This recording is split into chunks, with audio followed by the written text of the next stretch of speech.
এভাবে যখন নৌকাটা গভীর পানিতে ভাসতে শুরু করলো, নাদা নূহ ইবনাহু, তখন নূহ আলাইহিস সালাম তার ছেলেকে ডাক দিল। ছেলে না হলো কেনান।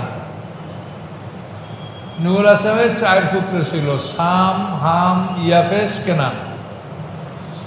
শাম হলো বড় পুত্র, তার বংশধর পৃথিবীতে এখনও সবচেয়ে বেশি সেমিটিক জাতি। এই যে সেমিটিক জাতি সম্বন্ধে আপনারা বিভিন্ন ইতিহাসে পড়েন, এই সেমিটিক জাতিটা হলো নূহ আলাইহিস সালামের শামের বংশধর। এই ইহুদি, খ্রিস্টান, মুসলমান এবং হিন্দুদের যা আশ্চর্য, মানে আর্য হিন্দু, মানে যারা যাদেরকে বলা হয় ওরা মানে উচ্চবর্ণের হিন্দু যারা, তারাও নিজেদেরকে সেমিটিক দাবি করে, সেমিটিক। তো এই শামের নাম অনুযায়ী কিন্তু সিরিয়া দেশের নাম হয়েছে শাম। এই কিন্তু নূহ আলাইহিস সালামের ছেলে শাম, এই তার নাম অনুসারে এটা হয়েছে। শাম নামের বহু গবেষণা, বহু চিন্তা ভাবনা আছে। হিন্দুদের যে ধর্মীয় নেতা শ্রীকৃষ্ণ, তার কিন্তু একটা নাম আছে শাম। এটা আপনারা জানলে অসুবিধা নাই, জানিয়ে দেখেন যে শ্রীকৃষ্ণের এক নাম হলো শাম। তা আল্লাহই জানে যে এই শাম কি ওই শাম বা কোন শাম, এটা আল্লাহ জানে, আমরা বলতে পারবো না। কিন্তু আমরা যেটা স্বাভাবিকভাবে দেখতে পাচ্ছি সেটা আমরা বলছি। তো এখানে এই যে হিন্দু ধর্ম যেটা আমরা বলি, এই কথাটা কিন্তু ঠিক না। হিন্দু ধর্ম না।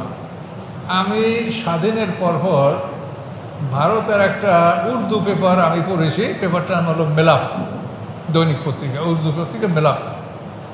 সেই পত্রিকায় এই তথ্যটা আমি পেয়েছি।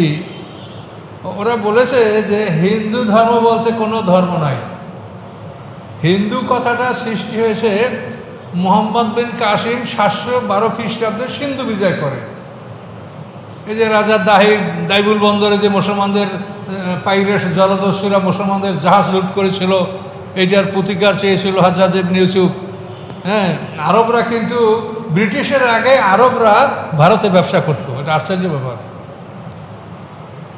ব্রিটিশের আগে, এই যে ব্রিটিশের যে আপনারা পর্তুগিজ, ব্রিটিশ, এদের আগে ভারতে ব্যবসা করতো আরবরা।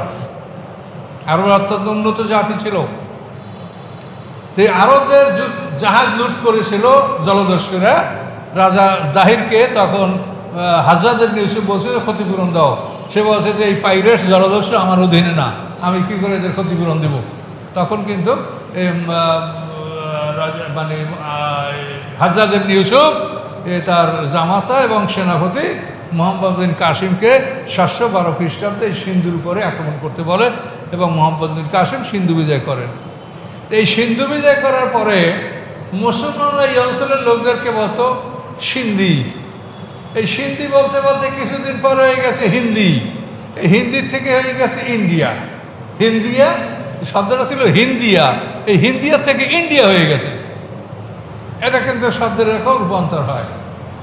তাহলে এখন সিন্ধু আর এটা 712 খ্রিস্টাব্দের ইতিহাস।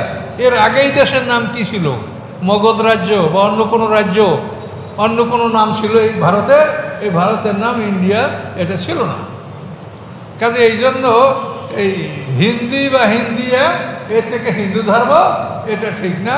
হিন্দু ধর্ম এসে যে বহু প্রাচীন ধর্ম, তাদের ধর্ম হলো সনাতন ধর্ম। তো এগুলো চিন্তা করলে অনেক কথা আপনি চিন্তা করতে পারেন। আল্লাহ কোরআন পাকে বলছেন যে আমি কোনো জাতিকে আমার রসুল না পাঠাইয়া আমি তাদেরকে শাস্তি দিব না, এটা কোরআন শরীফে পরিষ্কার বলা আছে। তো এখন ভারতবর্ষ একটা উপমহাদেশ, এত বড় দেশে যে আল্লাহ কোনো নবী না পাঠাইয়া তাদেরকে সব দোজখে দিবেন, তো নাও হতে পারে। হতে পারে যে অঞ্চলেও আল্লাহ তাআলা নবী রসুল পাঠিয়েছিলেন, কিন্তু সকল নবী রসুলদের ইতিহাস তো আমাদের কাছে নাই। কাজে এগুলি সম্ভাবনা আছে, এগুলি সম্পর্কে আপনি 100% ইয়াকিনও করতে পারবেন না, আর অস্বীকারও করতে পারবেন না, ধারণা রাখবেন যেটা হতে পারে। তো যাই হোক, ওইখান থেকে আমি আমার কথাটা মনে আছে, ইন্ডিয়ান পত্রিকা মেলাপ, ওখানে এই কথাটা বলা আছে যে আসলে হিন্দু বা হিন্দুস্তান এটা ওই শুধু সিন্ধু প্রদেশ থেকে এই নামটা ছড়াইছে। এর থেকে সিন্ধু নদী, ওই যে সিন্ধু নদী মানে পাকিস্তানের সর্বশ্রেষ্ঠ নদী, এই নদীটা হলো সিন্ধু নদী। যেমন আমাদের বাংলাদেশে পদ্মা যমুনা মেঘনা বড় নদী, ওদের হলো সিন্ধু নদী। এই সিন্ধু নদী, এই সিন্ধু প্রদেশের কারণে নদীর নাম সিন্ধু নদী। এই নদীটা একেবারে মানে ভারতের ওই শেষ প্রান্তে, পাকিস্তানের শেষ প্রান্তে কারাক্রম হাইওয়ে পর্যন্ত এই নদীটা বিস্তৃত। এবং এই নদীরই শাখা হলো এই যে পাঞ্জাব। পাঞ্জাব শব্দের অর্থ কী? পাঞ্জাব শব্দের অর্থ পাঞ্জে-আব, পাঁচটা পানি।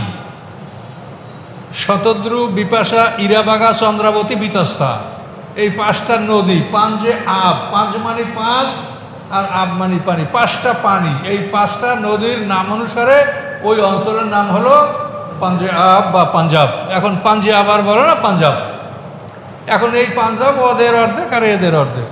পাকিস্তানের অর্ধেকে আবার শিখদের, ওদের যে গুরুদুয়ারা, এটা আবার পাকিস্তানের নানকানা ডিস্ট্রিক্টে পড়েছে। শিখদের ওদের যে তীর্থস্থান, এটা পাকিস্তানের ভাগে পড়েছে।